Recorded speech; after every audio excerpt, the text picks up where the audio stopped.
మన సృష్టి అనంతమైనది. ఎన్నో కోట్ల జీవరాశులు జీవిస్తున్నాయి. గాలి, నీరు, అగ్ని, వాయువు, భూమి, ఆకాశం, ఈ 5 పంచభూతాలు. ప్రకృతి స్త్రీ వంటిది. నేను పురుషుడిని అని శ్రీకృష్ణ పరమాత్మ గీతలో స్పష్టంగా చెప్పాడు కూడా. అయితే ఈ సృష్టిలో ముందు ఎవరు, తొలి భార్యాభర్తలు ఎవరు, ఇలాంటి సందేహాలు రావచ్చు. అయితే వాటి గురించి తెలుసుకోవాలంటే ఇది చదవాల్సిందే. ముందు పుట్టింది నీరు. సృష్టిలో మొదట పుట్టింది నీరు. ఇక నారా అంటే నీరని అర్థం. నీటి నుండి పుట్టిన వాడే నారాయణుడు. ఆది దంపతులు శివపార్వతులే. సృష్టిలోని తొలి దంపతులు పార్వతీ పరమేశ్వరులు. తొలి పెళ్లి కూతురు గౌరీదేవి. సృష్టికి తొలి ప్రకృతి స్త్రీమూర్తి శక్తికి మరో పేరు గౌరీ. అందుకే హిందూ వివాహ కార్యక్రమంలో పెళ్లి కూతురు చేత గౌరీ పూజ చేయించి ఆచారం ఉంది. లక్ష్మీ పూజ కానీ సరస్వతి పూజ కానీ చేయించరు. సృష్టికి తొలి పెళ్లి కూతురు గౌరీదేవి మాత్రమే. లింగాకారం శివాలయాల్లో శివుడు లింగాకారంలో ఉంటాడు. లింగ ఆకారాన్ని క్రింది భాగంలో ఆవృతమై ఉండే పానపట్టమే పార్వతి. శివపార్వతుల ఏకత్వ రూపమే శివలింగం. శివుడు లేక పార్వతి లేదా ఈశ్వరి అన్నీ సమానమే. అందుకే ఈశ్వరి లేకుండా శివుడు, శివుడు లేకుండా ఈశ్వరి ఉండలేరు. సృష్టికి స్వరూపం శివలింగమే. అసలు శివలింగమే సృష్టి స్వరూపం.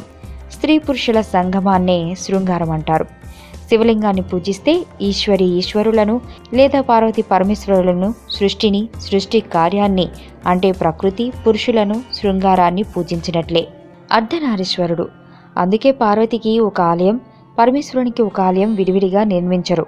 అన్యోన్య దాంపత్యానికి, అనురాగ జీవితానికి, శాశ్వత బంధాన్ని కోరుకునేవారు శివాలయంలో శివపార్వతులను పూజిస్తారు. శివుడు తన భార్య అయిన పార్వతికి తన దేహంలో అర్ధభాగం ఇచ్చి అర్ధనారీశ్వరుడయ్యాడు. శక్తి ప్రదాత పార్వతి. మనిషికి వృద్ధాప్యంలో లక్ష్మి, సరస్వతులతో పని లేదు. అంటే డబ్బు, చదువుతో అవసరం చాలా తక్కువ. పనంతా శక్తితోనే కదా. ఇంతకీ పార్వతి శక్తి ప్రదాత కదా.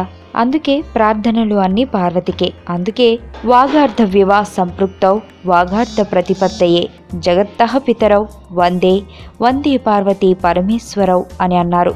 శృంగారానికి దైవత్వం. శివపార్వతులే కర్తలు. దేహం శుష్కించి నరాలు బలహీనమై లేవలేని మనిషికి కావలసింది శక్తి. ఆ తర్వాత మోక్షమిచ్చే దేవత కూడా మహాశక్తియే. ఆ సామర్థ్యం పార్వతికే ఉంది. సృష్టిలాగే లయత్వానికి కూడా శివపార్వతులే కర్తలు.